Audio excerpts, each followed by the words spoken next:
Buat kamu yang menggunakan kacamata, pasti pernah dong merasa terganggu saat melakukan aktivitas outdoor. Apalagi kalau kamu mudah berkeringat, kacamata akan kendur dan melorot. Sebagai gantinya, banyak orang yang menggunakan soft lens agar aktivitas lebih nyaman. Soft lens juga dapat mempercantik tampilan terutama ketika ada acara khusus, karena makeup di wajah akan lebih tampak. Belum lagi soft lens yang warna-warni dan memiliki diameter besar bisa membuat mata terlihat lebih cantik. Memang, menggunakan soft lens bagi pemula tidak mudah. Kamu juga harus tahu bagaimana cara memilih soft lens yang tepat. Oleh karena itu, dalam video ini, Nidia akan bahas bagaimana caranya memilih soft lens yang tepat untuk matamu. Langsung aja saksikan video ini selengkapnya. Jangan lupa buat like, comment, share, dan subscribe Pricebook Beauty Channel ya. Salah satu komponen yang wajib kamu perhatikan adalah kadar air dalam soft lens. Kadar air ini biasanya yang akan mempengaruhi kenyamanan soft lens pada mata. Jika tidak cocok dengan matamu, nantinya dapat menimbulkan ketidaknyamanan bahkan iritasi. Banyak orang mengira semakin tingginya kadar air soft lens, semakin baik pula soft lens tersebut. Tapi hal ini sebenarnya nggak bersifat mutlak loh beauties. Kamu juga harus menyesuaikannya dengan kondisi matamu sendiri. Terutama buat kamu yang pada dasarnya memiliki mata kering, soft lens dengan kadar air lebih sedikit bakal lebih cocok untukmu. Hal ini dikarenakan tingginya kadar air pada soft lens dapat membuat mata dehidrasi. Apalagi jika kamu sering menatap layar dan berada di ruangan ber-AC. Hal ini diungkapkan oleh feelgoodcontacts.com. Jika kamu tidak yakin matamu cenderung kering atau tidak, Nidia sarankan untuk memilih soft lens yang kadar airnya berada di tengah-tengah. Biasanya kadar air terdiri dari 38% hingga 75%. Kadar air rendah biasanya berada di bawah 40%. Untuk medium berada di antara 50 hingga 50%. Sedangkan kadar air tinggi umumnya berada di atas 60%.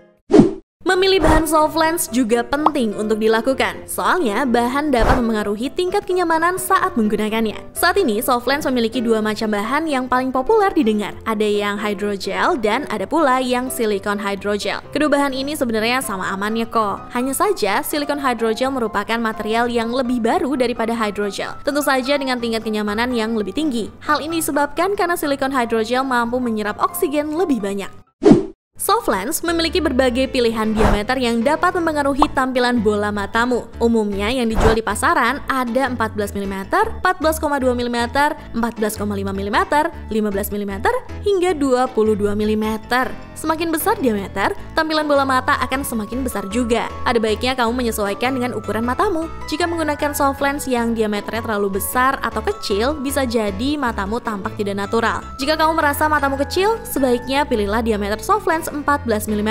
Selain tampak natural, ukuran yang sesuai dengan bola mata juga membuat soft lens terasa lebih nyaman. Hal ini diungkapkan dalam sehatq.com, bahwa diameter soft lens yang terlalu besar bisa menghalangi bola mata mendapatkan cukup udara.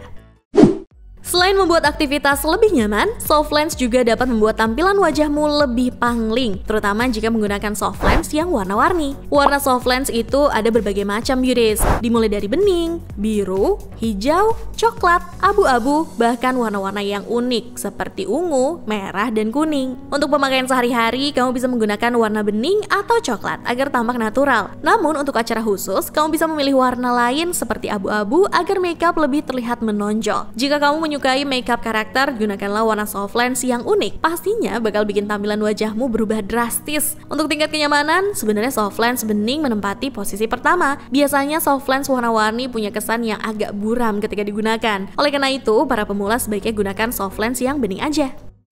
Saat memilih soft lens, kamu perlu memperhatikan waktu pemakaian soft lens tersebut. Ada soft lens yang bisa digunakan harian, bulanan, 3 bulanan, 6 bulanan, bahkan setahun. Saran Nidia, jika kamu memiliki budget lebih, kamu bisa memilih soft lens yang waktu pemakaiannya lebih sedikit. Hal ini akan membuat soft lens lebih higienis sehingga cocok digunakan oleh mata sensitif. Tapi kalau memang budgetmu terbatas, kamu bisa kok memilih yang waktu pemakaiannya lebih lama. Hanya saja kamu perlu memastikan sudah mencuci soft lens dengan benar. Tentu saja dengan menggunakan air pembersih khusus. Kalau perlu, kamu juga bisa membeli alat pembersih soft lens yang baru-baru ini viral dijual. Umumnya yang jangka waktunya lama memiliki bahan yang lebih tebal daripada yang jangka waktunya pendek. Tujuannya agar soft lens tidak mudah robek. Ingat beauties, pastikan saat menggunakan soft lens kamu tidak melupakan jangka waktunya ya. Soalnya kalau kamu menggunakan soft lens lebih dari jangka waktunya, bisa membuat mata tidak nyaman bahkan iritasi.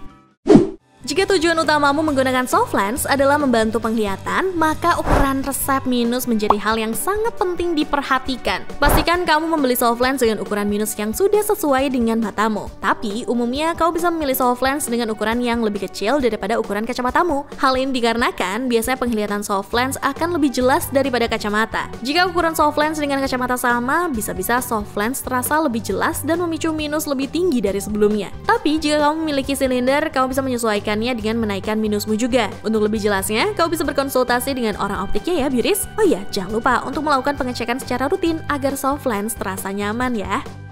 Memilih soft lens nggak sesulit itu kan, Biris? Sekarang Nidia pamit dulu. Selamat membeli soft lens. Sampai ketemu di video selanjutnya ya. Ciao Bella!